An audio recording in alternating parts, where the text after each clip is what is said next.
Hello and welcome to the Game Theory Podcast. I'm your host, Sam Vecenie. We are presented by The Athletic. Today on the show, Adam Spinella is in the building. We're not doing a solo podcast today. Spins is back. I'm glad that I have a partner in crime to talk basketball with. Again, we're going to dive deep into Knicks-Cavs to start because the Knicks-Cavs series is the series that I was most excited about from a schematic perspective. And frankly, all of the schematic things that I was excited to see play out on the court have played out in incredibly interesting ways. It's just not that competitive of a series, unfortunately. The Knicks are up 3-1. They look like clearly the better team because, frankly, I think they have a pretty significant coaching advantage that I want to dive into a little bit more.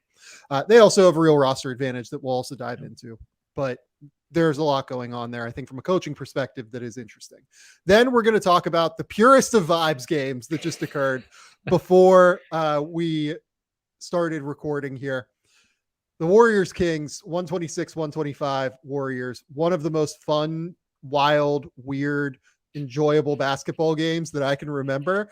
It was like watching a different sport than Knicks-Cavs after that opening game today.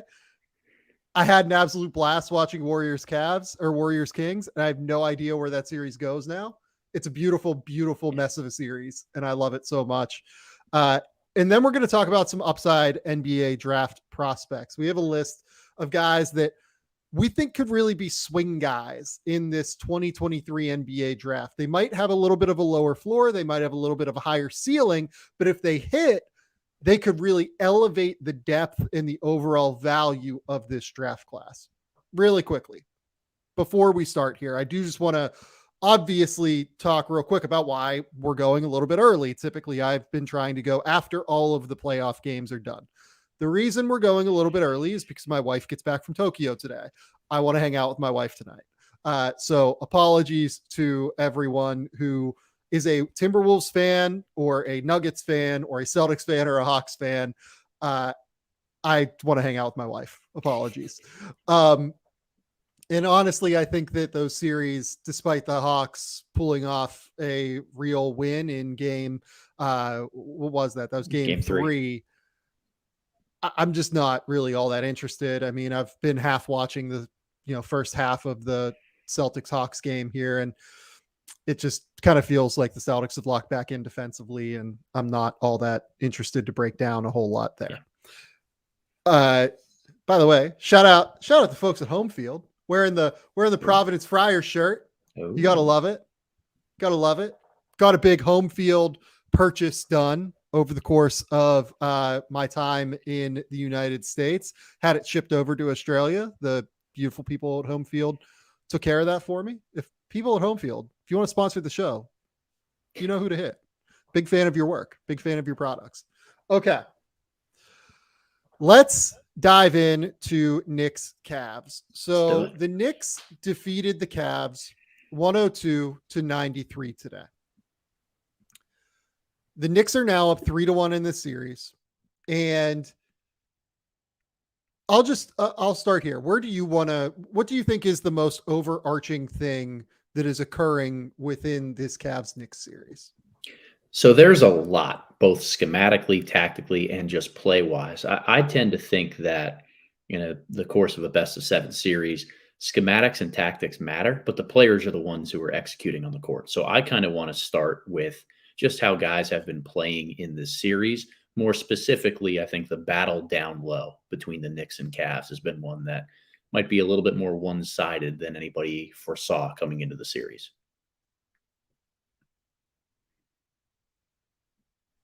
I don't disagree with that. I have seen a lot of discussion about how Jarrett Allen has been beasted by Mitchell Robinson, and I sort of agree to an extent there. I have seen a lot of discussion about how, Julius Randle has just like kind of bullied over Evan Mobley. I don't really agree with that. I think Evan Mobley's done a really good job on Julius Randle in the series. Julius, it seems, is not 100%. To me, it's not the interior. It is actually the perimeter that is causing the biggest issues for Cleveland, in my opinion. And it is generally a result of not being able to find the matchups that the Knicks are capable of finding. And there are a few things that I kind of want to dive into in terms of the tape, but to me, it's that Jalen Brunson has been the best guard on the court in this series thus far. I see that Blood of DePanta has said here that Knicks fans have thought Mitchell Robinson was the best center in the series this entire time. He has been literally the entire series. He's been the best center in the series, including him and Jared Allen. I think Evan Mobley has done a pretty good job defensively, but he's clearly still figuring out what he has to do offensively in order to make a high level impact. Also, I think this Cavs roster, as we'll talk about momentarily, is quite flawed in ways that hinder Mobley and his ability to potentially play in space, because it's hard for him to play in space against this Knicks team. The biggest mismatch for me right now, though, is the coaching mismatch. And Tom Thibodeau is a great coach. I have not seen much from JB Bickerstaff in this series that makes me buy into what he is doing schematically, at the very least.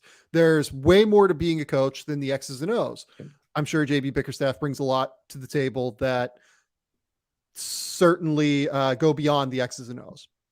I think that he has gotten severely outcoached in this series. And part of why I think that is not his fault. This is a very flawed roster. This is a roster that features no wings, really. And this is something the team is going to have to fix in the offseason using the limited assets that it has at its disposal because of the Donovan Mitchell trade. But I think they can find answers beyond what they have now. I don't like what they've done rotationally. I do not understand the total lack of desire to try Dean Wade. He is the only big / wing on the roster who could shoot. And I said this last night on the show for people that were watching and listening. I would have started Dean Wade in this game and brought Karras off of the bench, because the big thing that you see anytime the guys like Cedi Osman, Isaac Okoro, etc. are on the court is that Jalen Brunson immediately goes to them, right? Or if it's a big guarding one of them, they immediately just sink all the way into the paint. And it makes it very easy to do that. Merrick Barnett brings up, is Dean Wade hurt? My impression is that he's not hurt, because he came in for 4 minutes in game 3. And I've kind of asked around, and I think that he's capable of playing right now from everything that I've been told. But he came in game 3 for 4 minutes. There's no, if you're going to do that, I don't understand why that would be the case. So there's that aspect of it. And then there's the defensive aspect of what's happening. And I kind of want to dive into that a little bit here. It's very clear that what the Knicks, or what the Cavs are doing, is they're having Jared Allen sink off of Mitchell Robinson every single time and essentially overhelp and overshade to the side of the court where the ball is, especially when Jalen Brunson has the ball. So let's kind of jump in here and dive into some of the clips that I pulled. So you're going to see here, Jalen Brunson has the ball at the top of the key. He's going to bring it over to the right side of the court offensively, left side of the court defensively. Look at how far off of Mitchell Robinson Jarrett Allen pulls already in the paint. So he is already way outside of the paint, even though Mitchell Robinson is essentially on the other side of the paint. This is something the Cavs have done pretty substantially throughout this series.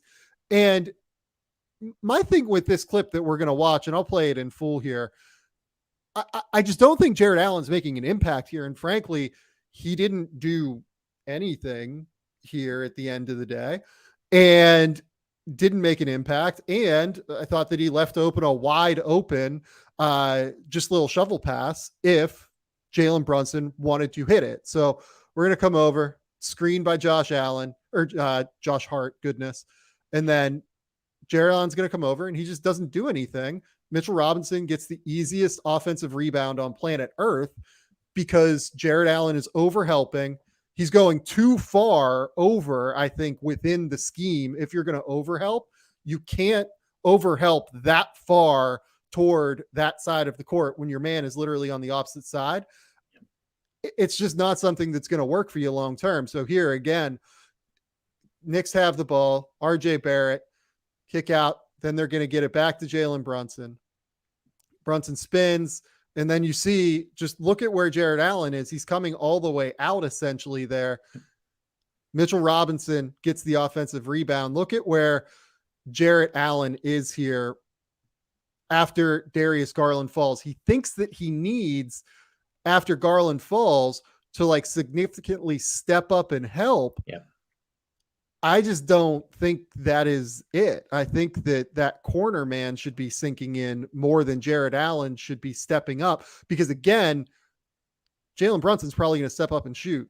Mitchell Robinson gets another offensive rebound there. So here, Jalen Brunson, they run a little handoff series here. Josh Hart. Let's see, where am I looking here with Jarrett Allen? Oh, I know what happens here. This is like the give and go play. So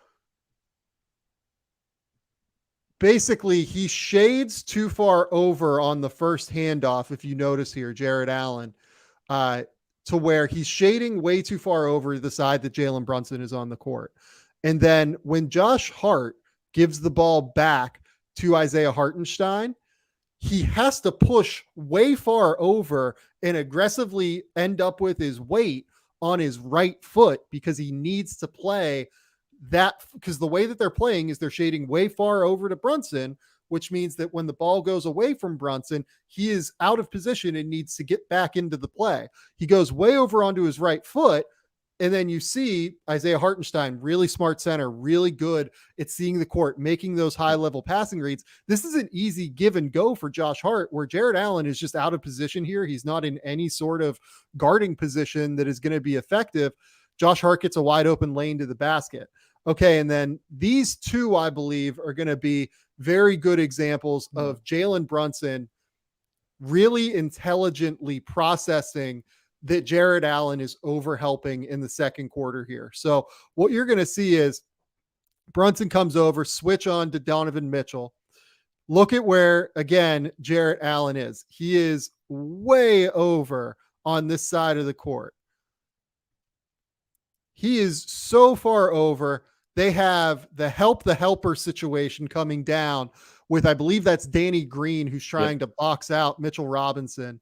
And then you have Obi Toppin wide open in the corner. Again, though, I just think like Jarrett Allen is actually just not even in good guarding position here, frankly. Like, why are both of his feet outside of the paint in this circumstance? There's not really a reason for that, right? Yeah, he came out really aggressively and far here. And look, anytime you're going to send help away from the block, you always say that the terminology is trap the box or trap the block. And anytime you come far above that, what you open up is those dump down passes to a big who's in the dunker spot. It's called helping uphill, and it's something that you generally teach big men or help defenders at the basket not to do.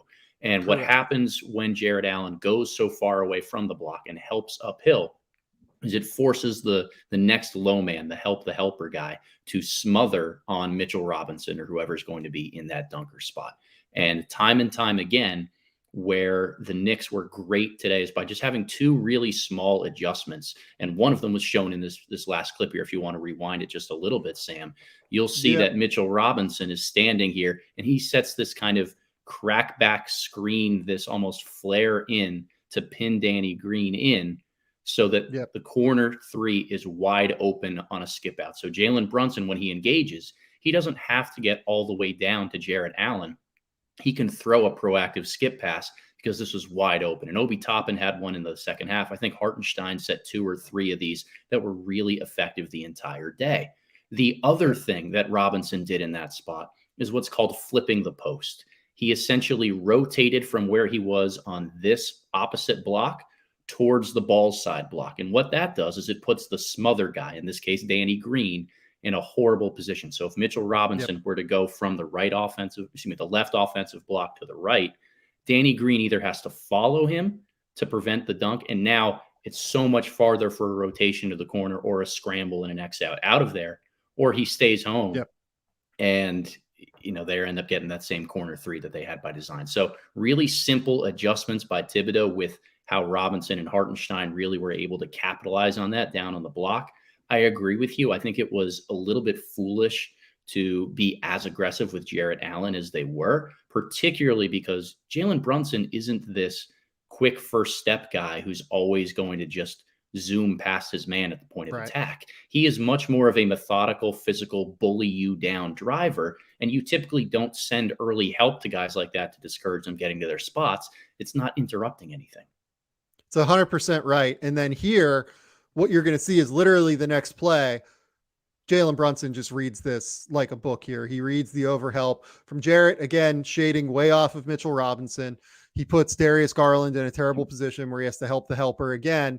And this is just the easiest lob in the world to Mitchell Robinson when it's Darius Garland who is in that position. He just immediately recognizes and reads that this is just going to be an easy lob because Jarrett Allen is way over helping. And this is not, to me, this is not Jarrett Allen's fault. Some of the positioning technique is Jarrett Allen's fault, but this is a scheme-based decision by Jarrett Allen. This is, and by JB Bickerstaff and that staff, and they're putting Jarrett Allen in bad positions, in my opinion. Mitchell Robinson's outplaying him. I don't mean to say that, I don't mean to make excuses for Jarrett Allen. Mitchell Robinson's been way better. It's more that they are putting Jarrett Allen in really bad positions, I think, in this series, and it's making it very hard for the Cavs to defend. And I thought the best position that they put Allen in was in game 2 when the Cavaliers had the most success defensively by when he was guarding Mitchell Robinson, going out and trapping and blitzing Jalen Brunson on the perimeter and trying to make Mitchell Robinson a short roll creator, a facilitator at the top of the key. And I think that's where he really struggles. His lack of skill comes into play. I don't think it's an accident that the Cavaliers ended up winning the game that they did that in. But we've also seen Tom Thibodeau, who's a really smart tactical coach, make some adjustments. Later in the second half of that game, they started diving Mitchell Robinson to the front of the rim and then flashing Julius Randle to the top of the key so that he would be a little bit more of a shooting threat, a perimeter playmaker if he was in that position. So I think Tibbs is going to be able to stay one step ahead, particularly having already seen the blitzing scheme from Cleveland. But whatever it was that they tried today, this 2013 Bucks defense under Jason Kidd, overload the front block box early thing. I don't think it works when you're particularly as small as they are on the backside, because that's where Garland and Mitchell and even Chetty Osman, all these guys who aren't elite guards or athletes for their position, it really hurts them. So the next thing I want to bring up here, it comes with the Cavs on offense, and all of that came with the Knicks on offense. I think that the Cavs are doing just not good enough job there. The next thing is more of a roster-based issue for Cleveland that has turned into something of a coaching issue, as I'll explain moving forward. But this is a roster-based issue at the end of the day, right? I've seen a lot of Cavs fans wonder why Isaac Okoro is not playing more. And the problem with Isaac Okoro is that I'm intrigued by Okoro if you can play him with shooters. The problem is the Cavs don't play him with shooters. They play him often with two non-shooters on the court, or two reluctant shooters, let's say, because I don't even know that Chetty is a full-scale shooter that I trust at the end of the day. So here what we're going to see is this is going to be Donovan Mitchell just trying to get downhill in transition, right? And Deuce McBride is just I do not care that Isaac Okoro is over in that corner, in that same side. I am just going to step in and I'm going to take this charge from Donovan Mitchell. It's super easy here. Watch it again. Just going to take the charge. Doesn't matter that Isaac Okoro is in the corner. They do not care. Isaac Okoro went 1 for 5 from 3 in this game. We'll talk about a counter that Okoro had that I thought was pretty smart, but it's just not good enough from Cleveland from a roster perspective because they have so many non-shooters on the court. Here's another prime example of this. It's just way too easy for Obi Toppin to already have 2 feet in the paint when Isaac Okoro is in that corner over there. So look, he is in the middle of the paint now when the ball is on the opposite side of the court, they do not care that this skip pass is coming. Genuinely, they are not worried about Isaac Okoro shooting at all. That is a win for the New York Knicks if Isaac Okoro takes that shot. Now, here comes one where Okoro makes a smart little cut here. So ball goes across. Instead of staying in the corner when the ball's in the opposite corner, Okoro gets 2 feet in the lane, stands by that fast 10 sign, and he's already downhill, ready to get to the paint. The problem here is that even this shouldn't really be all that effective because if you look, RJ Barrett is just very out of position here. RJ just needs to get in front of him and actually shut down that driving angle. And he has time to do that. He just kind of plays him, way too high up on his body and gives a wide open driving lane to Okoro. Again, though, here's another example of this from the second quarter. I'm sorry. Again, Julius Randle, 2 feet in the paint on a drive, ready to be the help man when Isaac Okoro is standing in the corner. They do not care that Okoro is going to take this shot. He misses it. Again, Isaac Okoro goes 1 for 5 from 3 in this game. This is why I think Dean Wade would be valuable for them. I get that Dean Wade is not as good defensively as Isaac Okoro is, but I think that having that shooter there is really important. And I will explain why it's important now, because the part of the game where the Cavs had the most success offensively was when they attacked Jalen Brunson repeatedly with Darius Garland in the third quarter. Darius Garland, in the first 7 minutes of the third quarter, had 22 points that he was directly responsible for, either via his own bucket or via assist. And we're going to dive into why that happens here. So this is absolutely tremendous stuff from Darius Garland. And this is why it's kind of maddening to me from a coaching perspective if you are the Cleveland Cavaliers. The Knicks are making it easy on the Cavs to get Darius Garland the ball. Darius Garland had 4 points and 3 assists in the first quarter because it felt like they were running everything through Donovan Mitchell. Jalen Brunson started the game on Darius Garland. Jalen Brunson is the guy that you want to attack if you are the Cleveland Cavaliers. This isn't to say that Jalen Brunson is some train wreck defender or anything, but it's a real mismatch for the Cavs due to Darius Garland's speed and his ability to get downhill out of ball screens and shooting out of ball screens. And the residual effect of attacking Brunson is that you may wear him down offensively, where he's not going to be able to handle such high volume in terms of his creation throughout, particularly the fourth quarter. So it's a very common strategy to just go at the high volume offensive guys because you wear them out that way too. That is exactly right. So let's dive in here. This is the first set that they ran in the second half, right? Really smart, really aggressive to come out in the second half like this. You're going to see here, screen, Darius Garland, mid-range jumper. That's just really hard for Jalen Brunson to really do anything with at the end of the day. Again, same thing here. We're going to see, I believe, Garland come up from the corner again. He's going to take this dribble handoff. He's just making Jalen Brunson go through the ringer here in terms of screening actions, and eventually he hits the little wraparound pass to Jared Allen for the easy bucket. And it's the combination of it being Jalen Brunson and Julius Randle. I think that the Knicks probably have a better chance of guarding this if Mitchell Robinson is engaged in a lot of these actions. But they try to go with Mobley setting the screens or being the handoff guy because it involves Randle, who I think we all know the reputation at this point when the shot isn't falling. Is he going to continue to stay engaged in the defensive end? And probably not his best offensive performance tonight. Pretty smart to go at him.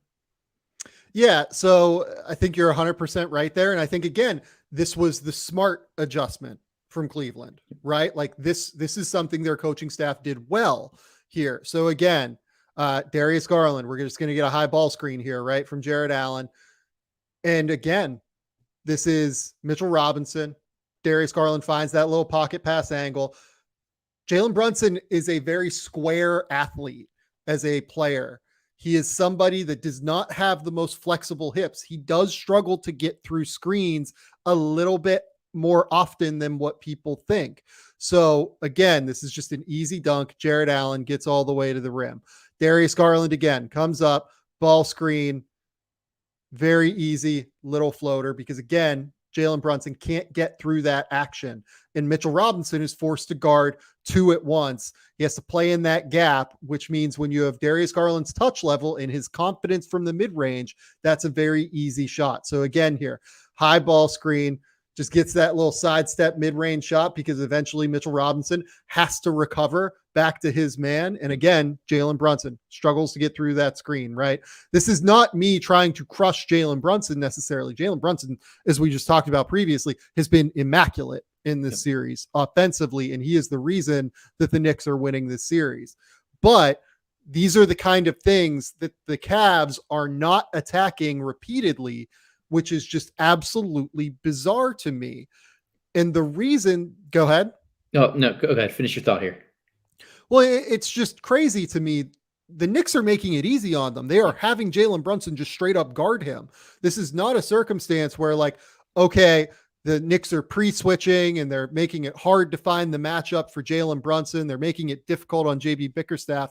They're making it easy, and they're just not taking advantage of it. So here, what you're going to see is a kick out, which I believe is eventually, like, Darius Garland's like, for the love of God, give me the ball, please. He just eventually blows by Jalen Brunson there, eventually gets the foul. He's starting to feel himself, starting to scream a little bit.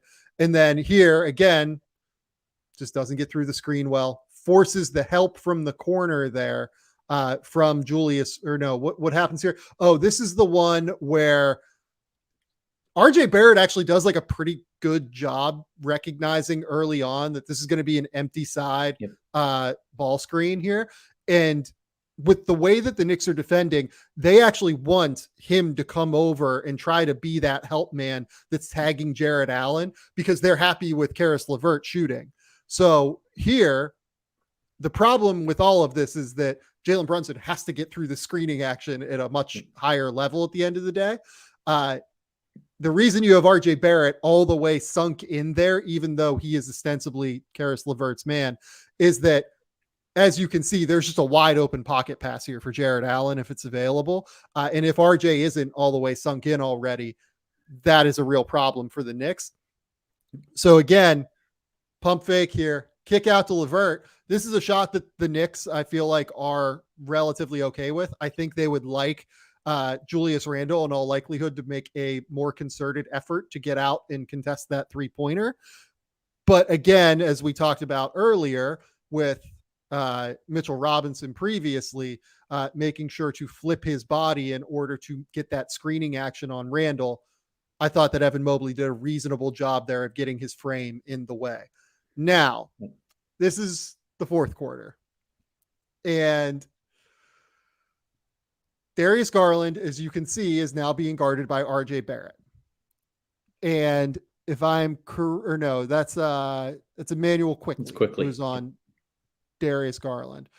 They get the switch from Cedi Osman onto Jalen Brunson is guarding Cedi Osman. They actually run an action here for Cedi Osman to come up, set a screen for Darius Garland, try and force a switch here, right? They only did this twice, by the way. I pulled one of them because I wanted it to be an example. The first time, I believe, happened near the end of the third quarter. This is the second time that it happened. And again, here, Darius Garland, they try and put two on the ball, but they space it out reasonably well. Again, easy kick in to Jarrett Allen. Jarrett Allen gets the cross corner kick out. It's a missed shot, but it's a good opportunity. Like, you have to feel okay with that process if you're the Cavs, and you have to keep getting Jalen Brunson switched on to Darius Garland at the end of the day. Now, this is just like the prime example, and then I'm sorry, I'll let you go. This is the prime example of what I'm talking about here. Jalen Brunson is just in the corner on Karis LeVert. I want you to watch Karis LeVert and Jalen Brunson this entire possession. It's not going to be much. And by it's not going to be much, I mean, literally there is no movement here. There is no movement whatsoever from Karis LeVert. The team is just not utilizing him. Again, as you will see, Obi Toppin is guarding Isaac Okoro. Nobody gives a shit that Isaac Okoro is in that corner here. Obi Toppin has, feet in the lane, both feet in the lane, same side kick out. They do not care. But here, Karis LeVert finally moves. They finally get him involved in the offense on the offensive glass. Easy putback, because again, that is a mismatch for the Cavs to have Karis LeVert being guarded by Jalen Brunson. And the team is just not taking anything resembling enough advantage of those opportunities. So I believe that what happened is in those first 7 minutes of the second half, Darius Garland goes nuclear, goes for 22 points that he's responsible for via points or assists in those first 7 minutes. Isaac Okoro and Cedi Osman come in at like the 3:34 minute mark, something like that. Brunson immediately slides off of Garland and guards Cedi Osman. They only involve Brunson in that action once in the next 5 minutes. Do you know how many points the Cavs scored, Adam? Is it a donut? It's 2. They scored 2 points there because they're not involving Brunson in nearly enough actions. Yep. It is remarkable to me that the Cavs can't figure out, okay, we need more shooting on the court and we need to involve Jalen Brunson in this primary action more. And again, the Knicks will counter. The Knicks will try and pre-switch with Jalen Brunson. The Knicks will try and get him out of the action. But what you do there is then you make Cedi Osman bring the ball in as the inbounder off of a made basket. You have him be the trailer, and then you have him set the screen immediately, which then forces Brunson essentially to be at the top of the key as opposed to in the corner where it's much easier to pre-switch actions. So there are a number of things the Cavs can be doing here. I just really think that JB Bickerstaff and this coaching staff with the Cavs have done an absolutely exceedingly poor job of positioning the Cavs for success in this series. I think it just shows their inexperience in playoff series. And the game is so different in the playoffs and from the regular season. You have to mismatch hunt. You have to. And it may not be on brand with how you think your number one or number two options are going to play on the offensive end of the floor. You may want to just continue to press that, hey, we're going to do what we do and get our guys the ball in the spots that they prefer button. But the best teams in the league are the ones that find ways to exploit your mismatches. And I think the New York Knicks deserve some credit for continually trying to attack Cleveland on the other end in that way. And I had a video up on my Twitter page earlier in the week about this, where they run this classic staple called a hawk action, which is a UCLA screen and then an empty side ball screen with the guy coming off the UCLA, then circling out off of a stagger on the weak side just to occupy. But the real action is that empty side ball screen, which the Knicks are using entirely to try to make a guard-to-guard action where Garland, Mitchell are involved trying to get that switch. And the Cavs came prepared on the defensive end of the floor in the series. I will say that immediately from the jump, they expected those guard-to-guard screens to come. And whoever was guarding Brunson, usually it's LeVert or it's Okoro, is going to stay with their man through it. They're not letting Mitchell or Garland switch onto Jalen Brunson in those situations. And they are aggressively hard hedging and showing with Garland and Mitchell and then recovering to whoever that guard is, RJ Barrett, Quentin Grimes at times, Emmanuel Quickly sometimes, out to the empty side. And the entire purpose of this action is to force a switch for Jalen Brunson. But what the Knicks have done well is punish the Cavs for not switching. They throw it back to that empty side. They force Garland or Mitchell to close out hard. And then RJ Barrett, he had one down the stretch, and he was fantastic today on the offensive side of the floor. When they threw it back to him, he ripped baseline in the fourth quarter, went really strong and hard off 2 feet, and had an impactful finish at the basket. So it's not just mismatch hunting to create a shot for the guy who has the ball in his hands. It's the IQ and the intelligence to use Cleveland's lack of desire to switch that action against them. And that's something that the Cavs haven't necessarily done. They haven't fleshed out enough through the first 4 games of the series. How are the Knicks going to try to protect Brunson? And then how can we use that against them? And today was the first time we really saw them try to go after and go mismatch hunting. Now, the other thing about that, Sam, and I sound like a broken record in talking about this, it doesn't matter if you're playing 4-on-5 because you have somebody on the floor that's completely unguarded. And time again, Isaac Okoro has been that guy when he's standing in the corner. That even if they're going to mismatch hunt while Okoro is on the floor, whoever's guarding him is just going to clog the lane, and it allows a lot easier, cleaner rotations out there. It allows them to send help to Brunson and maybe trap to get the ball out of Garland's hands. There are so many things that they can do when Isaac Okoro is on the floor. And, the last point I'll make sort of rotationally, I think Cleveland is very thin on the wings, right? They don't know who the answers are in this series. And they pulled Okoro from the starting rotation for what we've talked about. There's not enough floor spacing when you have three non-shooters in Allen, Mobley, and Okoro out there at the same time. But for the life of me, I can't understand why Okoro would be a candidate to play against the Knicks' second unit as he was in the second and fourth quarters, because there was not a guy for him to really guard out there that he would really shut down and be incredibly impactful in the way that you need him to be if he's going to be on the floor. They were sitting Brunson. They were sitting Barrett at the same time that Okoro was playing. I don't understand the purpose of having him out there to provide negative floor spacing on offense just to be the guy that's defending Josh Hart for 8 minutes. That doesn't kind of really insane. Do it to me. It doesn't do it for me. It's honestly kind of insane. Two other guys with the Knicks. You mentioned RJ Barrett earlier. RJ Barrett's been phenomenal the last 2 games. He's been downhill. He's been aggressive. He's been physical. He's been the idealized version of what I think Knicks fans hoped that they were getting outside of the 0 for 6 mark from 3 today when they selected him in the top 3 back in 2019. He has just been physical. He's been strong. He's been willing to force those smaller guards who end up mismatched onto him into more difficult physical predicaments, I think.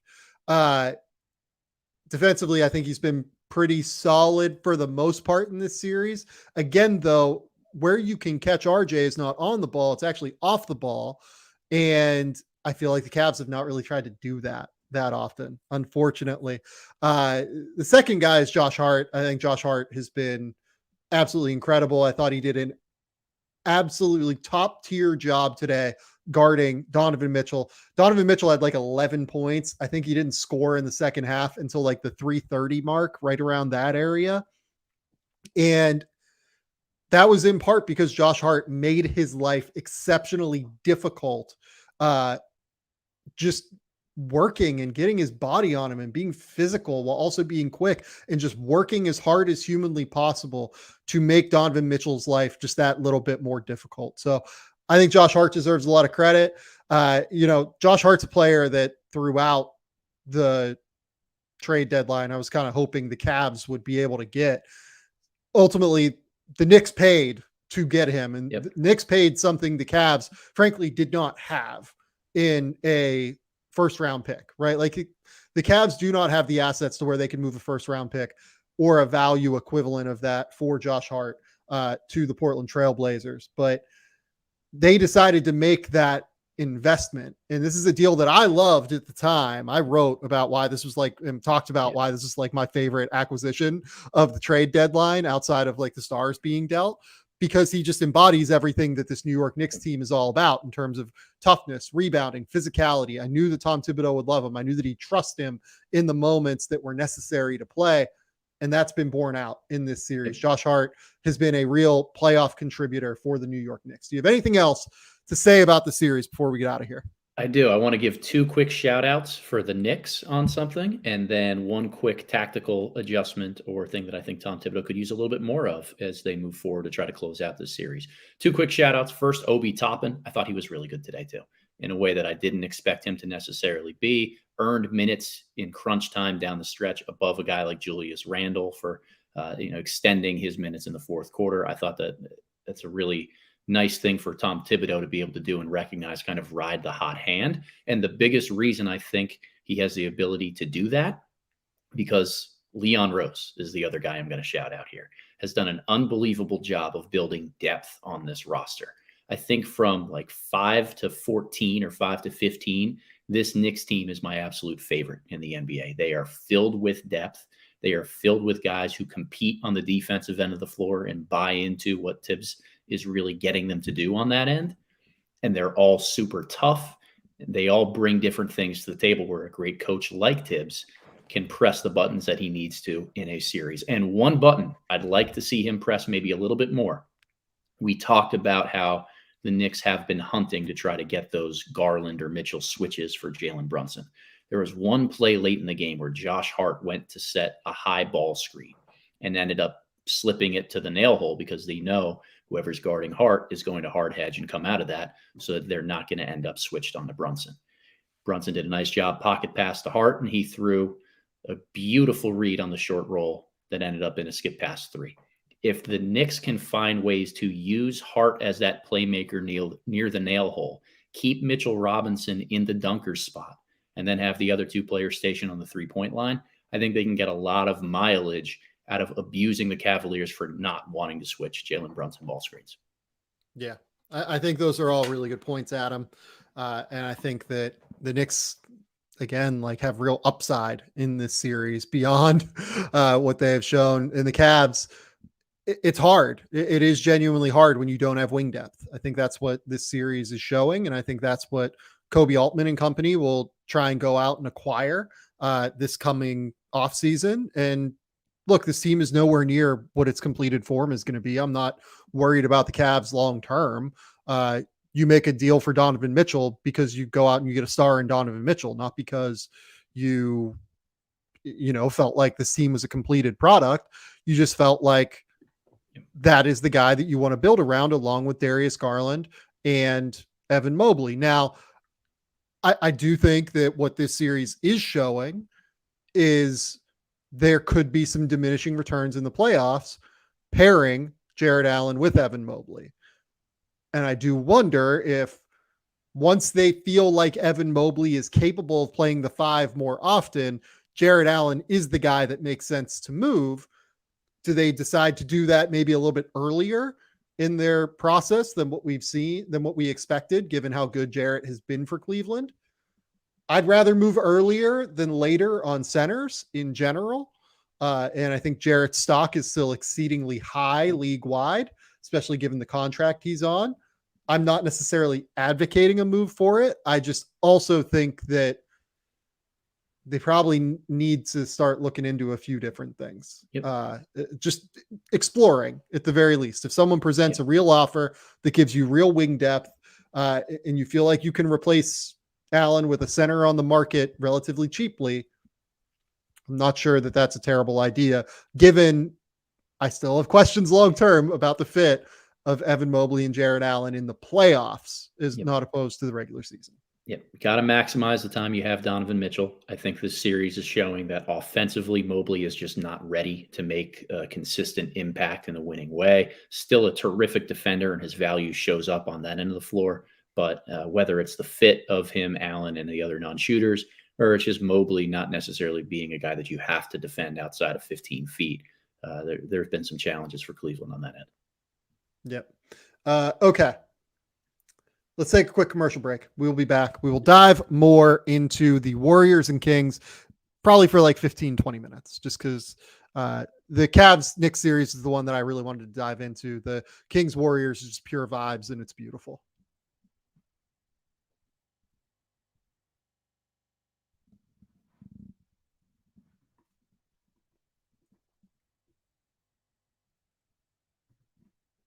Okay. We're back. Let's jump in. Let's do some really fun Warriors Kings talk, because that game was something, man. Seriously, I was just like blown away watching it at the beginning, because I was like, what in the world is this? This is it felt like fast forward, like after watching the end of that Cavs Knicks game. They just watched it on 1.5 times speed. 100%. That was insane. Yeah. I could not believe that happened. The Warriors win 126-125. Stephen Curry calls a timeout that the team did not have late in the game. My goodness. That's not something you expect from great players. Steve Kerr said after the game it was entirely his fault because he did not let the team know that they had 0 timeouts in overtime. He took the blame for that one. Yeah, I mean, as a coach, Adam, how do you feel about your players calling a timeout because you did not explain it to them? Yeah, you always got to take responsibility if you're the coach. You leave every huddle in the final 2 minutes of a game. The last thing you say as you're breaking the huddle is how many timeouts you have. Whether you have the ball or you don't, you always remind them how many timeouts you have. So totally get that from Kirk. Okay, so I will just give you the floor here. Okay. Because my brain was going a million miles an hour watching this game. At first I was like, oh, wait, like they have nobody that can guard De'Aaron. They're doing a great job of like stringing De'Aaron out into advantageous matchups, and De'Aaron's really feeling it today. Fox ends up with 38 points, 9 rebounds, 5 assists. Believe he had like 23 though, very early in this game. And then later in the game, as the Warriors started to utilize Draymond Green on him a little bit more often, as the game started to get a little bit tighter. It felt like to me, to be honest, it was a little bit rough for the Kings. It felt like a team again playing their first true road games in the playoffs with this core.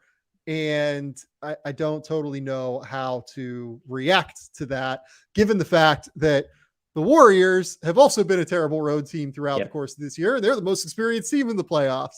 So the something that Jason Timp brings up on Hoops Tonight, as people know, I'm a big fan of Jason. I've had Jason on the show a few times.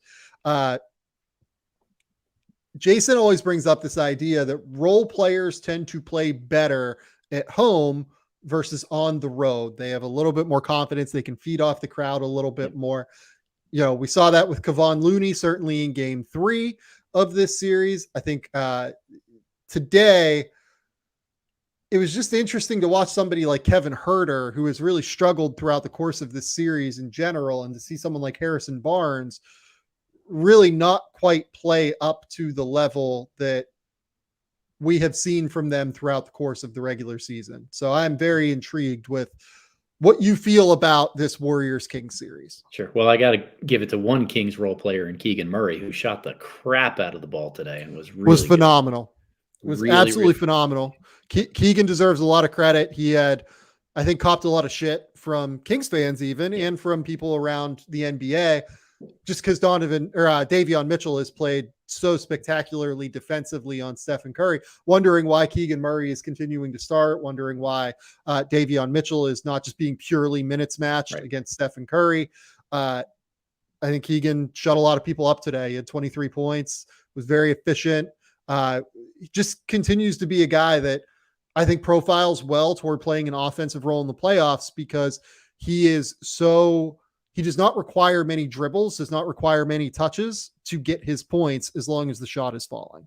Yep. So I think of strategically playoffs and matchups being about trying to cut off the head of the snake, right? What are you doing against the main offensive initiators of your opponents? And I think what we've seen in terms of Steph Curry this series is that Davion Mitchell's done an unbelievable job on him, that when those two are on the floor, it's a pretty, I don't want to call it an even matchup, but nobody is going to do a better job against Steph than Davion in terms of just individual defense. So I will say this. I think Steph is starting to figure it out in like a pretty real way. There were a couple of times where he back cut Davion Mitchell today because Davion was like way overplaying. I can remember one like vividly from the first half. Yep. He had that like ridiculous 3 in the first half that I don't even know how the hell that thing went in. Just like insane follow through shot. But like he got that little bit of separation from Davion finally. I think he's starting to like figure out the change of pace that he needs to use in order to just gain that little bit of separation by decelerating away from Davion Mitchell consistently. Yeah. Davion's done great. I don't mean this as a slight at Davion. He's done a phenomenal job. I'm just saying that you can't keep Stephen Curry down for a full series. And I think he's starting to figure out Davion's aggressiveness a little bit. 100%. I think the point here is that Mitchell is probably as good of an option as you will find for anybody to just play Curry one-on-one if you can find that. I think defensively on the other side, the Warriors have finally found the right matchups and guys to be able to blanket De'Aaron Fox a little bit more, that it's a combination of Wiggins and Green, that you make him think and process who's where in terms of help defenders, as opposed to who's going to guard him at the point of attack. You have two guys that can move with him and have the length and athleticism to kind of crowd him, to contest those pull-up jumpers. But the game is very different when Draymond Green is off ball versus when Draymond Green is on ball. And I think De'Aaron Fox and the Kings have to slow down and think just enough to try to account for where that is. The other side of things is with the second overall options for each team, right? And tactically, I think the Warriors had that unique strategy coming out of the game with putting Looney on Sabonis and then sagging really far off of him and kind of daring him to take those mid-range jumpers. And Sabonis was really patient and strong and kind of bullied his way to get Looney buried under the rim. He probably traveled 2 or 3 times that weren't called. Like, it happens. We'll move on from that one. But I think it's very interesting to see the Warriors be able to toggle Looney and Draymond Green onto Sabonis, and now toggle Wiggins and Draymond Green onto De'Aaron Fox. That in the fourth quarter, this is going to be about how Steve Kerr chooses to weaponize Draymond Green the most on the defensive end of the floor. And if he can push the right buttons at the right time, they can slow down the Kings and muck up the game on that end of the floor. Muted there, Sam. Well, and what's been interesting to me is typically that the Warriors prefer, it feels like, I was talking with an NBA executive about this. I'm sorry now that I'm a little bit scramble brained. There are different ways that you can utilize having a non-offensive player on the court if you were a defensive team figuring out how to guard them, right? You can do what the Knicks are doing with Jalen Brunson and hiding Jalen Brunson on guys like Chetty Osman, Isaac Okoro, etc., right? Or you can proactively have an elite level help defender, for instance, like in game 2 of the Memphis Grizzlies Los Angeles Lakers series, where Jaren Jackson guarded Jared Vanderbilt in that game and just flew around everywhere in help defense, right? The Warriors tend to like the more proactive strategy with Draymond Green. They tend to like to have him on a non-threat offensively and just let him be an absolute menace flying around defensively, right? The difference between being proactive defensively versus not necessarily reactive, but using it more to hide your best offensive player and not necessarily getting that elite level defensive value from a great defensive help player who has elite level instincts like Jaren Jackson, Draymond Green, etc. The Kings just functionally with their lineups don't have a lot of guys that you can do that with. You can do it with Davion Mitchell when he's on the court. Davion has at times hurt the Warriors in this series. Today he goes 5 for 8 from the field, 1 for 2 from 3. But for the most part, the Warriors are going to be pretty good with putting a good help defender on Davion Mitchell. But when he's not on the court, there's no reason not to have Draymond Green guard De'Aaron Fox at that point, right? Because he is laterally quick enough and long enough to at least bother De'Aaron. I don't think you're going to stop De'Aaron. I don't think they have anybody like fast enough and, good enough at containing dribble penetration to completely keep De'Aaron out of the paint. But I do think that ability to kind of mix and match Draymond Green is intriguing in how this series is going to play out moving forward.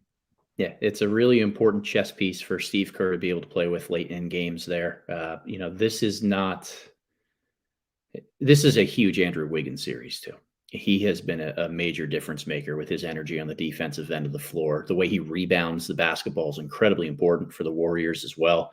I'm just they look so much different now that they have Wiggins back and he's playing really well. So quick shout out to him for being able to quickly come back into the lineup and rotation and be as good as he has.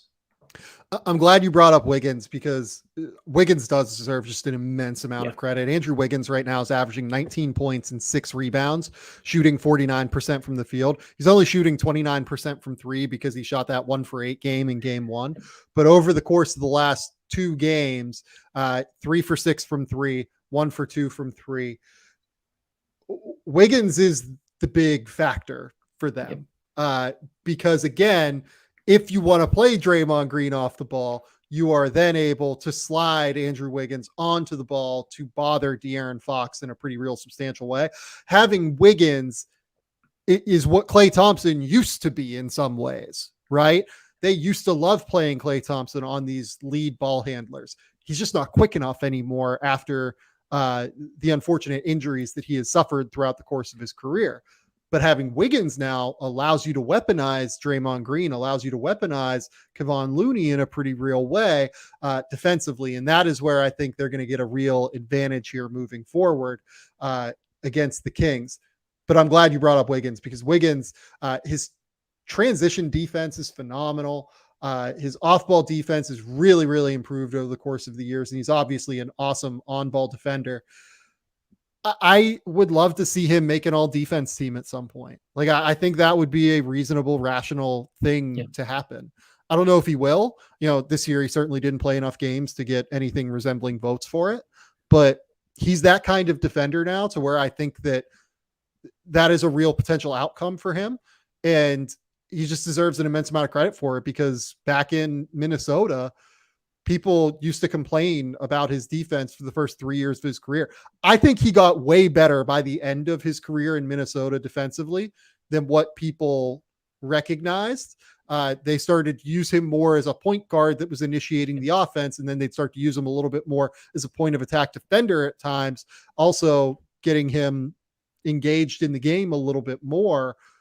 And I think that really changed the tenor of Wiggins' game in terms of aggressiveness and just overall engagement level. But I think it was happening before he got to Golden State. I think that Golden State has weaponized him in a way that they deserve credit for, but Wiggins deserves credit himself for being willing to be a lower usage player, continue to take what's given to him, and embrace this role of being a great role player on a team that has won a title and a team that certainly could win a title this year. The West is wide open, and the series is now 2-2 going back to Sacramento. Yeah. So Wiggins has been awesome. Like, it's been so fun as a series. And generally, when you have the pace that these games have and as many 3-pointers that are being taken, in some degree, it's going to come down to who makes more on any given night and who ends up just being able to push the tempo a little bit more in their favor. But one thing that stood out to me in the earlier part of the series was how well the Kings were prepared to guard Golden State's type of action and motion. And that should be no surprise because of Mike Brown, Sacramento's head coach, his familiarity being an assistant with Golden State for as long as he was. I thought Game 4 was really the first time we saw the Kings fail to stick with Golden State in some of the simpler actions, or I guess more of the staple actions that they run in terms of split cuts and just dribble penetration and extra ball movement. Really, that's where the advantage came to me for Golden State later in this game, particularly in the second half. Draymond carving guys up on split cuts as a facilitator in those areas. Yeah. And then just a lot of extra passes that the Warriors were able to make to keep the Kings in rotation and get wide open shots. Yeah, the Draymond facilitating factor is an enormous part of what happened today. As you mentioned, just his comfort level off of those split cuts are just so important to what the Warriors do. And again, it's why, to me, the most important part of what Kevon Looney brought in Game 3 was they didn't do it off of a ton of split cuts necessarily, but just that ability to make plays and find open passing reads within the flow of that offense People forget Kevon Looney came up as like a point forward Right. in Wisconsin and then went to UCLA and was essentially like a 3-4 hybrid that would grab and go on the break and do stuff. Kevon Looney has that skill set. He was very similar to, what Draymond Green did at Michigan State in the later years of Draymond Green at Michigan State. So Kevon has that skill set, but it's a different beast when it's Draymond out there. It's just an entirely different ball game. And I think that I still feel pretty good about the Warriors. Now the Warriors have to win a road game. The Warriors have not won many road games this year. They are, I believe, something like 11-30 on the road this year. And I don't know. I mean, I don't know if they're necessarily going to be able to do it. The one thing I will bring up, though, that I think is a critical part of this series now is Domantas Sabonis. Now, Sabonis, I think, has struggled in space defensively with a lot of the different actions that the Warriors will run. It is a little bit more difficult for him at times. But I also think it's interesting that early on in this game, it felt like he had really developed that post skill and that like post feel for how Kevon Looney was playing him and started to like really use the number of like little up fakes and all the like footwork shit that he does in order to get Kevon Looney a little bit off balance. But by the second half of this game, there was nothing available for Domantas, it felt like, in the post. And I think that's a big piece of this because Domantas Sabonis often acts as a real bailout option for the Kings offensively, especially when the 3-point shot is not falling for them. Tonight it did. They shot 40% from three. This is why they dropped 125 points. You're not going to get 40% from three every night. They're going to need Sabonis to step up and be that effective, efficient bully on the block that we've seen him be previously in order to win this series, I think. And thus far, it hasn't been a terrible series for Domantas. I just don't think it's been quite like, look, he's going to make third team all NBA this year, like almost undeniably, right? But so far in the series, he's averaging 16 points and 12 rebounds and shooting 48% from the field and actually is turning the ball over 4 times per game. That's just not quite enough production from a guy that is going to be an all NBA player this year. Yeah. You got to find ways to get him going. And I think we all know what the Aaron Fox, Mr. Clutch, is going to bring to the table. Unbelievable pull-up shooter at the elbows right now. Such a threat in transition to be able to get to the rim. He's taking threes in high volume. I think the Warriors have been disciplined to not send too much pressure against him on the perimeter because Sabonis is as dangerous as he is in the short roll or as a creator if he's got a 4-on-3. So they've got to find ways to get the ball in Sabonis's hands with an advantage, attacking a non-set defense. And to me, if the Kings can do that, they're in good shape. Fascinating series going back to Sacramento. Genuinely, I think it's like, 51-49 either way in terms of the way this thing goes, because the Kings have had real offensive success now against the Warriors in 3 out of 4 games in this series so far. I don't think the Warriors have had like a great answer for stopping the Kings yet. I know that we talked a little bit about the success they had in the second half of this game. I mean, they still gave up. What did they give up in the second half of this game? It was something like too many. Let's see here. It was only 56. It was a little bit better than what I thought it was in the second half. They did play. It felt like they played better in the second half, and that ended up being borne out in terms of the scoring. So we shall see moving forward with the Sacramento Kings and the Golden State Warriors. Let's do some NBA draft stuff. Spins. We have not done NBA draft for like 3 weeks, it feels like. And I am so excited to talk to you about the NBA draft. Today, we decided to talk about a few guys that we think could really be swing guys in this 2023 NBA draft, guys that have really high upsides, either athletically, physically, skill set wise, feel for the game wise, different things, different skill sets that we think could really end up playing up in the NBA comparatively to where they are currently ranked within, let's say consensus draft rankings, right? I think you and I tend to be a little bit different in terms of what we think oftentimes. But there are a few guys at the top near the lottery that we want to talk about. And the key for this conversation is that we are removing Victor Wembanyama, Scoot Henderson, Brandon Miller, Amen Thompson. These are the guys that we all know what their upside is. Yeah. We all know that they have all-star upside, right? Like no questions asked about those guys. They are going to go, certainly those first three names are going to go in the top 5. Amen Thompson, I would expect to go somewhere in the top 5, just given his athletic tools. And the rest of it's kind of up in the air, I think, in terms of trying to find those star players. So there are a lot of guys with high ceilings, low floors, and I thought it'd be an interesting discussion. And by I thought it'd be an interesting discussion, I mean that Adam brought this up, and I was like, yeah, this is a great idea. So, Adam, who do you want to start with? I will let you go. I think we should start with a guy I know both of us are really high on, because it'll be the probably easiest, simplest conversation to be able to have here. And that is a guy who attended Archbishop Spalding High School. His name is Cam Whitmore. And I have an unfortunate experience in my past of having coached against Cam Whitmore. Really, really talented athlete. Just to set the stage for anybody who's not familiar with him, maybe 6'6", really strong athlete, has come on a lot in the last 18 months as a 3-point shooter, both in terms of catch and shoot and self-creation ability. But he is an absolute bully who first and foremost wants to put his shoulder down and power pass guys to get to the bucket, likes to play with the ball in his hands. Went to Villanova this year, missed some time early in the season with an injury, ended up coming back and being much more impactful for them down the stretch. But he does have some shortcomings in areas that he's got to work on, particularly in terms of field creating for others and making quicker decisions off the catch. Sam, where are you at with Whitmore's upside? So I have Cam Whitmore as a top 5 player in this class.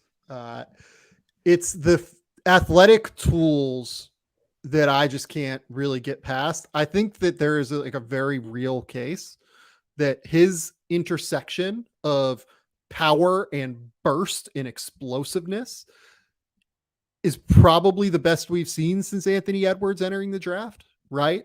Not quite as fluid as Anthony Edwards. I think his hip flexibility is not quite as good as Anthony Edwards's is. But I think in terms of that ability to just combine explosive leaping ability, explosive first step, real power to just like go up through guys, Cam Whitmore has all of those tools. Now, he is a real like rim pressure threat. Yeah. Like Villanova would run all sorts of sets to get him the ball on the left or the right wing. If he was left wing, he's just going baseline. He's going to beat the rim protector to the spot, right? He has long strides. He has that first step, and he's going to beat the guy. Loves that rip through move. And when he catches the ball on the wing, if there's an empty side or if there's a screen coming, he's going every single time. And he's going to beat that guy to the spot. That happened in college. That is going to happen more in the NBA, in my opinion. 24 seconds here brings up this idea that he looks a little bit stiff on offense. I don't even disagree entirely because, again, that's where I'm talking about the hip flexibility. Yeah, square. He is square in terms of the way he plays offensively and defensively. We should talk about that as well.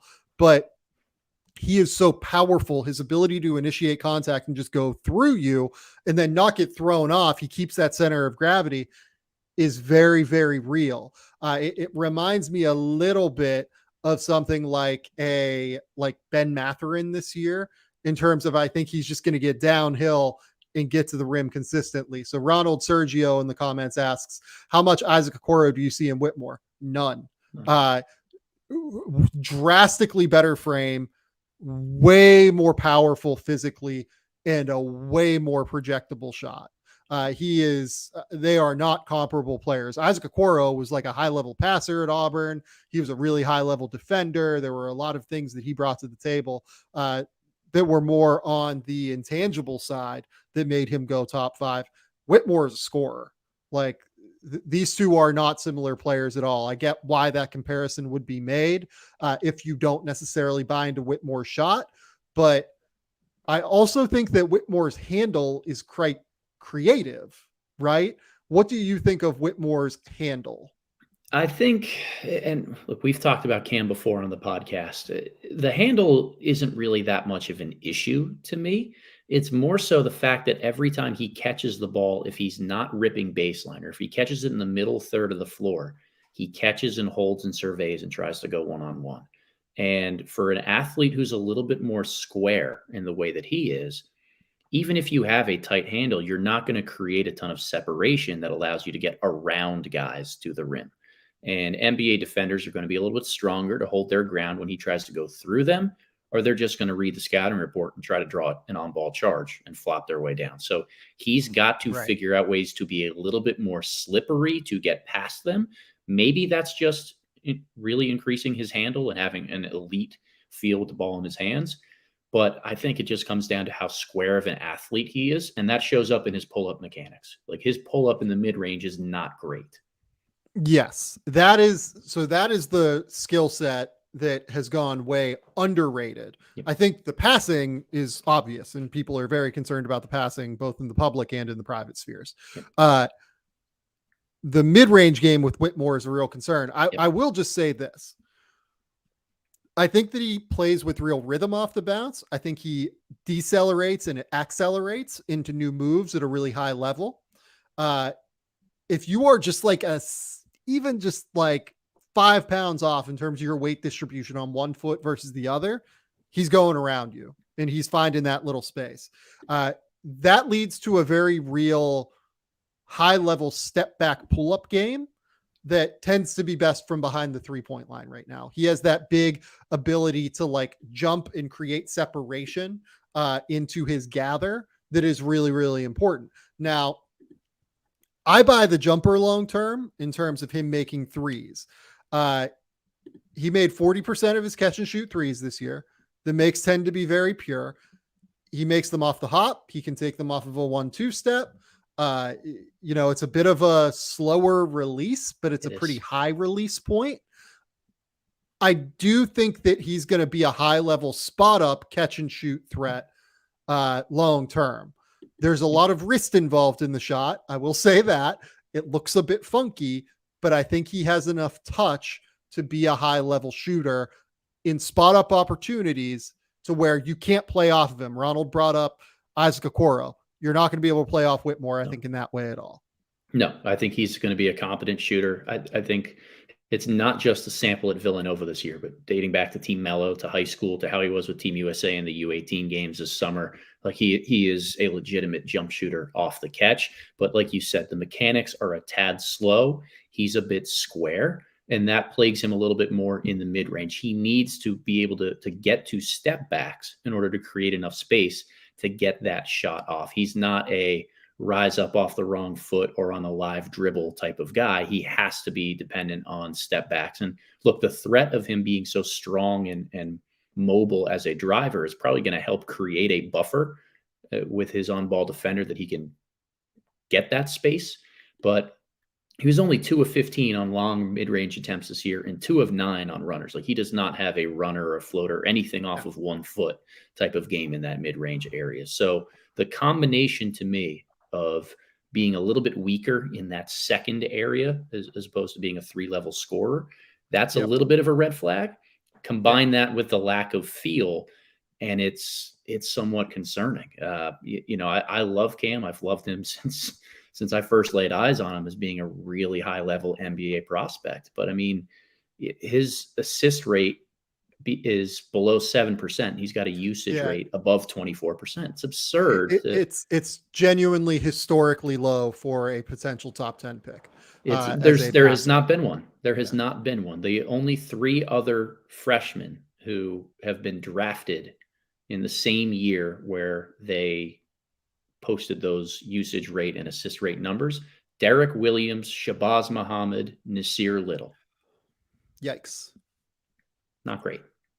Yikes. Those are bad assist numbers. The thing is with Cam, drastically more athletic than all of those guys. Even Derek Williams, I think he is way more athletic than Derek Williams was coming out of Arizona, which says a lot about who Cam Whitmore can be. And he has better ball skills, I think, with those guys, right? And here's where I hang my hat on hope, though.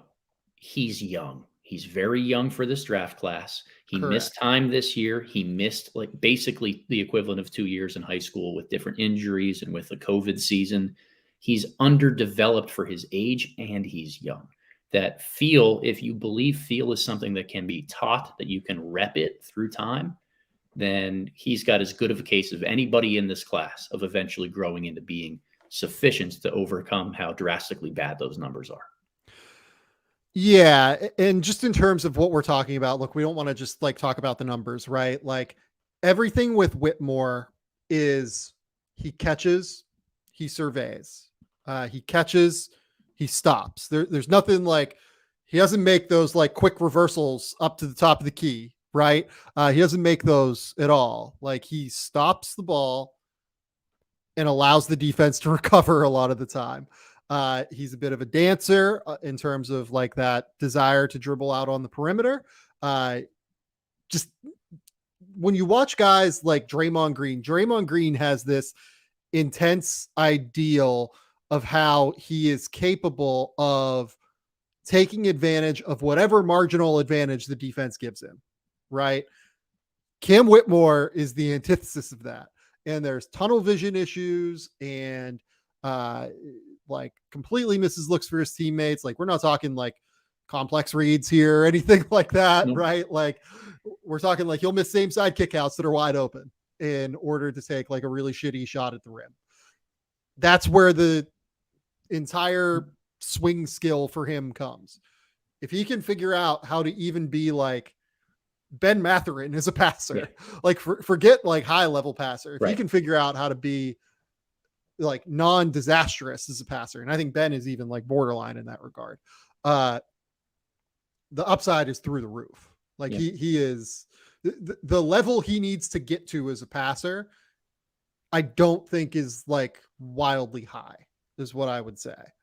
He just needs to not be the worst passing wing to enter the draft like in the last 5 years. Yeah. And, I think he would benefit a lot from going back and watching some young Jalen Brown tape about how he made the transition into the NBA to be both on ball and off ball. Brown was really good young in his career, and it served him well playing next to Jason Tatum at these run throughs where he attacks closeouts without even catching the basketball fully. He's already running through the pass by the time it reaches his hands. So like there are ways that you can make Whitmore functional and continue to rep things in a progression that allows him to come along, continue to get minutes. But the field just has to improve. It has to. And I'm glad you brought up Jalen Brown, because I think Jalen is the name for Cam Whitmore. Like that is the idealized version of what this looks like, in my opinion. Powerful physically. The issue with Cam, again, in comparison to Jalen, is the hips. He generates more power, I think, than Jalen does. But again, I don't think he's as fluid through his hips. I had Jalen Brown, I think 3 or 4 that year in the draft. I really like Chris Dunn. So like, I'm not saying that I get everything right in the draft. Like I think I had Chris Dunn like one spot ahead of him. So I'm not saying that I did well with this. But I liked Jalen because I really liked the athleticism in similar ways to Cam Whitmore, but I like Jalen's a little bit more than where I like Cam. So, okay. Let's breeze through some other guys that I think are relatively interesting in terms of upside. GG Jackson is a very popular name in terms of this conversation. He suffers from many of the same feel-based concerns that Cam Whitmore does. Like in many cases, we can rinse and repeat this conversation with that we just had with Cam Whitmore for GG Jackson. The issue with GG is he doesn't have that like elite level athleticism that Cam does and brings to the table. This is why Cam is considered a likely top, 8 pick, let's say, whereas GG,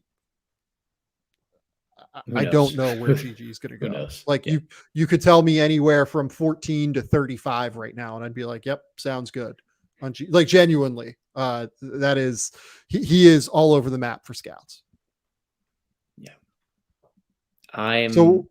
I'm so torn on Gigi, man. And like the Cam Whitmore thing is fascinating. I think Gigi's got much more fluid hips and much more polished isolation moves. I'm at the point now where I've been watching these guys for a couple years and draft cycles back in the AAU and the high school ranks.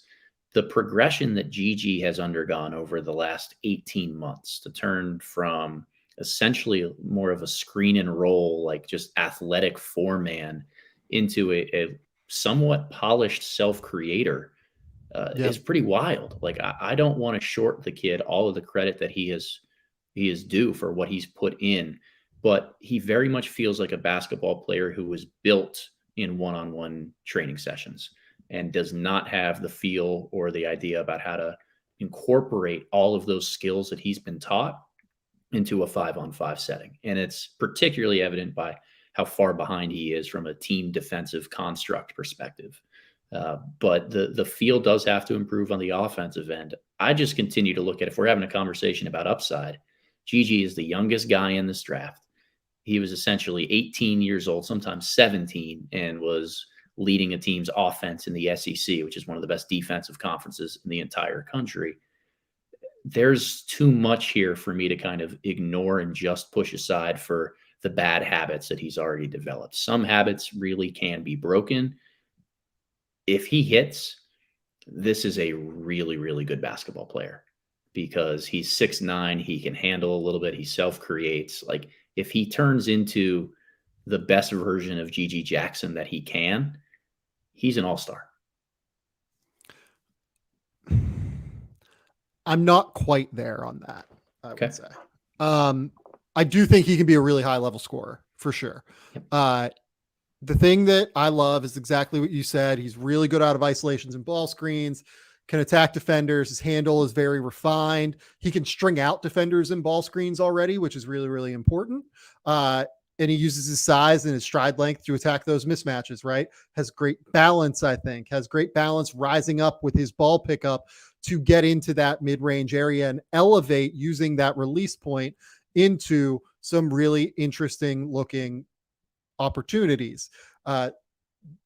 Problem is that like 22% of Gigi Jackson's half-court shot attempts this year were pull-up jumpers from the mid-range, which is an insane number for reference. I don't know if I will find like that does not include floaters, does not include like it is pull-up jumpers. That is a wild, wild number to have as your overall, not just half court, or no, it is just half court, but like that is it's an insane half court number. Mechanically, the shot looks good, gets good elevation, high release point, can get into it from a variety of frameworks, can realign his body in midair. I like all of this stuff. He'll use like these reverse pivots into mid-range jumpers. I think his fadeaway looks really on point. I mean, the thing that worries me is just like, I don't know how great of an athlete he is actually what worries me. Yeah. Like these guys that tend to be like these nuclear shot creators, right? They tend to be pretty high level athletically, unless you're like Chris Middleton in some regard, right?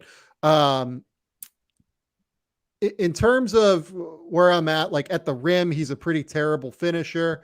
Made just 48.9% of his half court attempts at the rim. It's a terrible number for a guy that's 6'9". Made 42.6% of his layups. That is an absolutely disastrous number for a guy that's 6'9".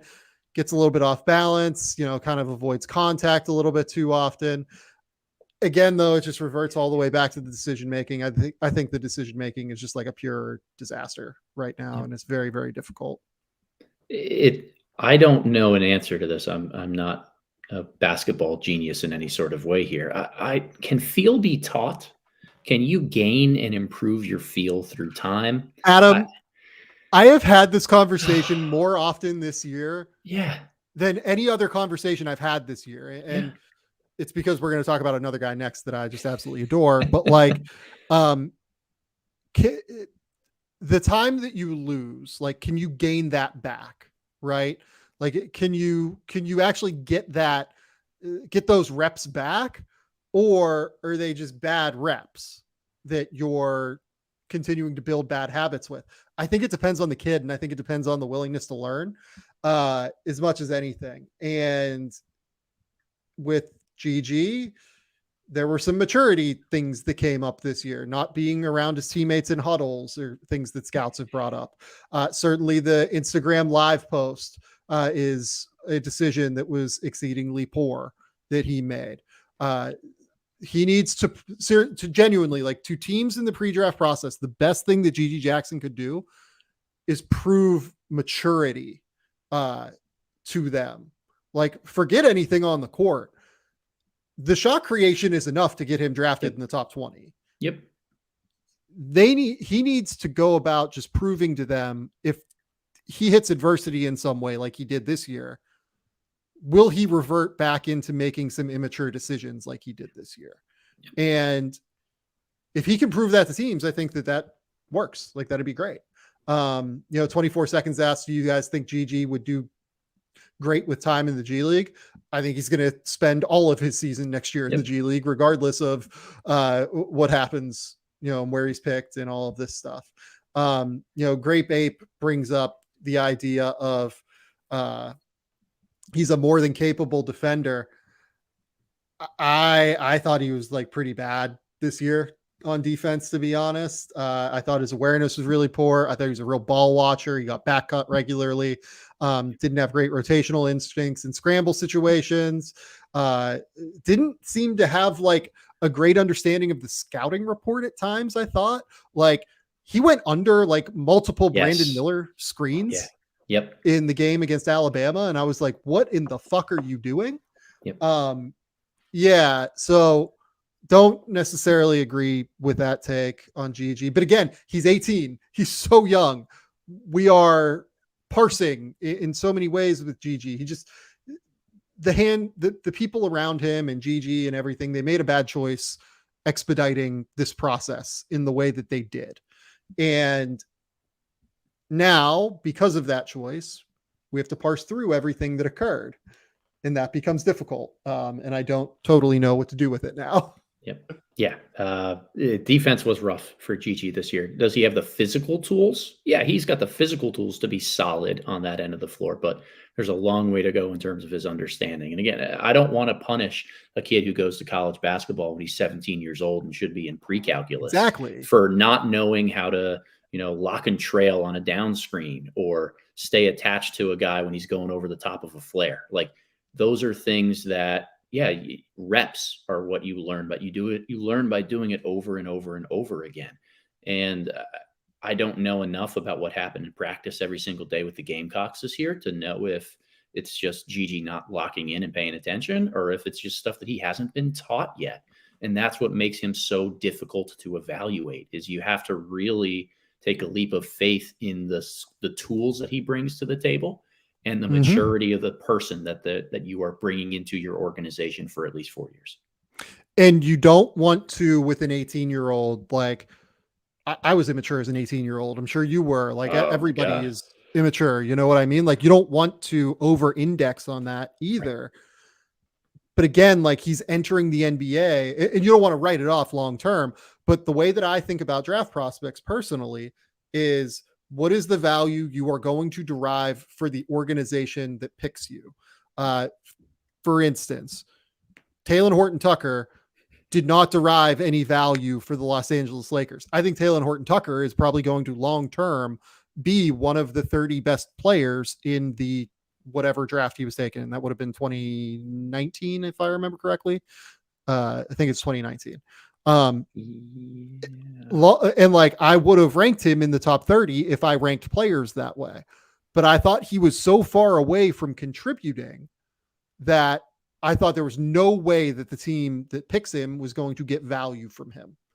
And that bore itself out. Like, at the end of the day, the Lakers paid him the equivalent of, in the 3 years he was there, something like I would guess, 16th overall pick, 17th overall pick, and got back Patrick Beverley. And now they have Mo Bamba on their roster who's not playing. So the long-term value of that pick was nil for the Lakers. Like, he did not provide plus value for them in the 3 years he was there and then did not provide asset value. GG Jackson is in a similar boat, in my opinion, in terms of how far away he is from contributing to basketball on the winning level in the NBA. It's going to require a team that is willing to invest and like really take the ride with him. And on his end, he needs to prove that he is worth investing in from a personal standpoint after the year that he had. That's what I have to say about that. I think that he is one of the most fascinating guys in this draft class in terms of the number of directions that this could go. Okay. Let's zoom through. GG was complicated. Let's zoom through a few of the high level shooters that I think could become like really high level shooters. Brice Sensabaugh is a guy that has declared while maintaining eligibility. Very high level shooter, very high level mid-range creator, shot 40-ish% from three. Do you have the number anywhere? I don't have the number. Very poor defender, showed some flashes as a passer, but like real concerns as a defender. And then physically, one of those guys that just has like a very thick frame, 240 pounds, where his goal was to like put his shoulder into you and gain that separation by putting his shoulder and then fading away. Can you do that in the NBA consistently? You have to be one of the strongest guys in the league to do it. Kawhi Leonard can do it. LeBron can do it. Can Brice Sensabaugh do it? Not sure. Yeah. And look, 40.5% from three, 26.6 points per 40 minutes. So like he was out there and he was gunning. That is probably going to end up being the highest point per 40 minute total that we see in this year's draft class. But 1.9 assists to 3.3 turnovers per 40 minutes. Another kind of underdeveloped feel guy at this stage in his career. Combine that with all of the concerns that you find on defense, he is a long-term project. But I think your question about is he going to physically be able to muscle guys around to get to his spots the same way he did in college is an appropriate one, because that's what makes the investment in developing his feel and his defense worthwhile. Yep, totally agree. Interesting player. Draft range is pretty wide right now from what I gather. Nick Smith, this is all just like, how do you value college tape versus how do you value high school tape? Nick Smith dealt with a knee injury this year, was in a terrible circumstance by the time he got back full time because that Arkansas team had zero spacing around him. He had no ability to really get any sort of dribble penetration. Great kid from everything I've been told in terms of like who he is. Really, really interesting situation that is going to kind of tell the team that takes him is going to be telling us basically, we value the draft or we value the high school tape more than the college tape based off of what we saw in college, because Nick Smith's college tape genuinely is not first round tape straight up. Like it is, he shot 37% from the field and 33% from three and was abysmal defensively because he was in and out of the lineup and didn't gain any sort of real continuity and consistency with those guys at Arkansas. But all of this is context dependent. All of it is so difficult to parse through, I think. Yep. I'll be Mr. Optimist here then. 6-game stretch when he was healthy at the back end of SEC play, right before the SEC tournament. He averaged 20 a game, shot 40% from three. He does have real touch on his runner. Definitely. He's 6'5" with like a 6'8", maybe even longer wingspan. If he can defend at the point of attack, I saw some real flashes of him being able to contest from behind in ball screen situations, just using his length. He tries hard on the defensive end. I don't think he was good, but he tries hard, which is a starting point for a young kid that you can work with.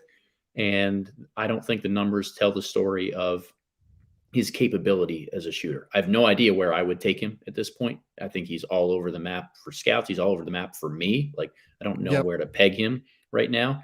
But he is another guy who could really boom and become this 20-point per game scorer in the NBA, who's feel and shot making at different levels just allows him to stay in the league.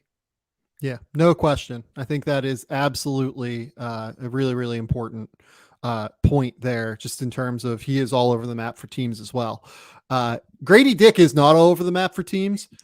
You are a little bit lower on this case than I am. I kind of think that like there's a non-zero chance Grady Dick ends up being like one of the 5 best shooters in the league and can occasionally like create his own shot and like really just be like an elite level weapon with his high release point and his ability to just like consistently have high level feel for the game. Yeah. If he's that, then I think there's some real upside. This is a wild case on some level, I think. Yeah. I'm not he's not the guy that I always try and think of guys that like, okay, who are we missing the boat on in terms of upside?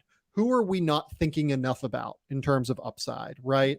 6'8" white sniper from he's from Kansas, right? Like that guy we typically underrate in terms of upside.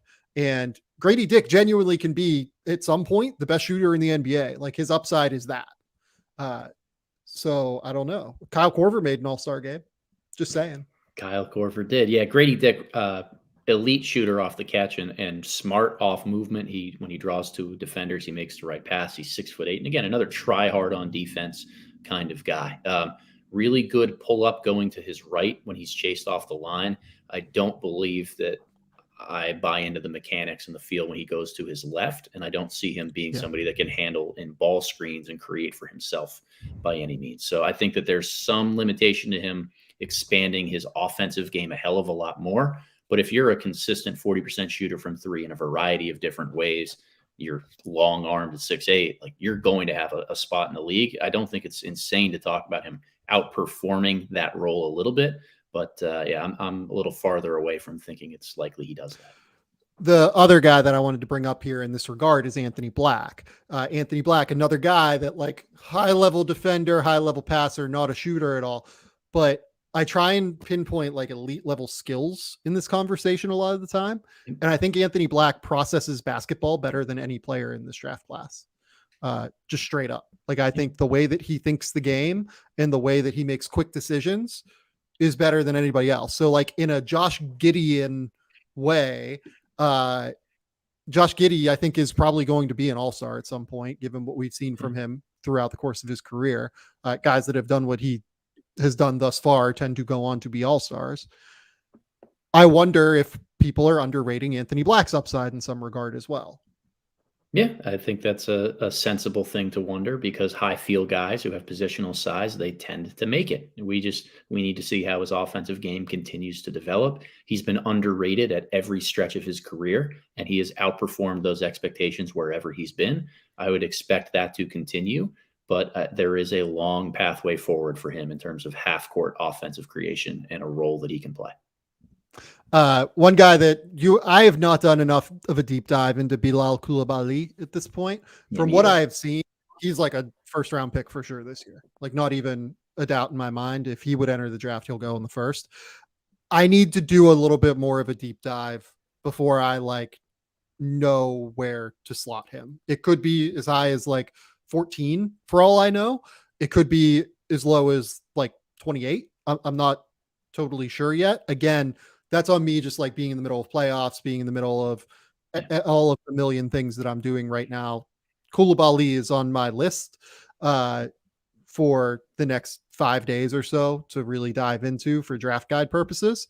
Once he makes his official decision on if he's going to stay or go, because there's been some question as to whether or not he will be in this draft or if he tries to decide to be like a top 10 pick in 2024. We shall see. Okay. The last guy here, and this is just going to be quick because I do have to go and pick up my wife from the airport. Yes. You disagree with me on this. I think there's like a non-zero chance Leonard Miller is really good. Yeah, I know you do. Like it's okay. So he just averaged like 21, 13 and 2 in the last 13 or 15 games of his season in the G League as a teenager that had never played high level basketball ever before. his growth curve at this point is very real. I did not like Leonard Miller as a prospect last year. I thought he was not very good when I watched him. That has changed. Yeah. I am probably going to drive the hype train for Leonard Miller this year. I have met him. I've talked to him. He's an awesome human being, an awesome kid.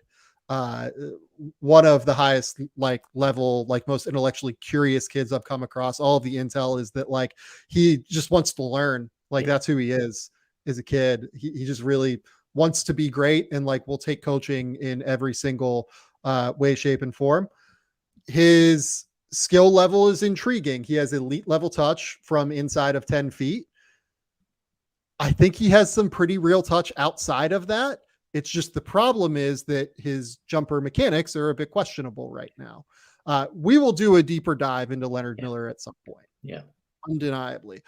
I will just say that his movement skills are so intriguing in terms of his athletic traits, because when I talked to him, I was like, you make all these moves where it seems like you're on the edge of being off balance, where your body is moving in different directions at the same time. You are 100% on balance in those moments though. And he was like, yes, that's 100% right. Every time I do something like that looks strange, I'm in control of my body and I can make those moves. And the other thing is he's very aggressive. He takes bumps well. He initiates contact. He uses his athleticism as a deceleration player to then use his shoulder and bump into you at a high level. So again, 24 seconds in the comments brings up, he reminds me of Darius Baisley. That physicality is just totally different with Leonard Miller, I think, in terms of the way that he uses it, and it bears itself out on the court. He is a real mismatch threat. He is a 6'10" guy with a 7'2" wingspan and a 9-foot standing reach, who moves unlike anybody else that has those dimensions in the NBA right now. Again, with star players, I try to find guys that do things that others don't. I think he has a skill set that others don't. The ceiling and floor, there's a real difference there in terms of where it could go. I am buying Leonard Miller. I am full scale buying Leonard Miller. Mark Schindler and I, this is a Schindler special. Mark Schindler and I will have a Leonard Miller love fest at some point where we really dive into the intricacies of his game. But I am the blending of physical traits with the touch, the size, the frame. I'm in. The human being. Yeah. I get it. I get it all. And I am not that low on Miller. I still believe he's a first round pick. So this isn't me trying to be super sour on him in any different way. I haven't seen him be really effective in the half court other than driving to his left and Euro stepping back to his right to try to take a little floater in front of the rim. That's the one move and the one thing that he has right now. I don't think he gets those touches outside of a G League Ignite program. I'm just worried about the half court offense. And this is where I come back full circle. I try to really hone in on evaluations for guys at this time of year, because what we draft for is playoff success. You draft guys that you can play in the playoffs, that you don't have to take off the floor. And about a month ago, you and I had a conversation about Leonard Miller. I said, man, if this guy could just study Jared Vanderbilt film. Because I think if he buys in on the defensive end with his unique length and tools, and just has that motor, that's the best case scenario for him.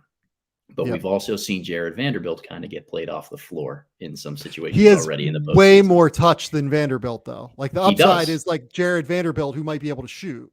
And that's a ridiculously valuable player.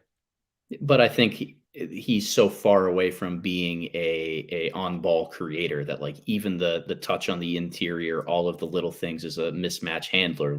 I just don't buy them being functionally translatable to playoff half-court offense.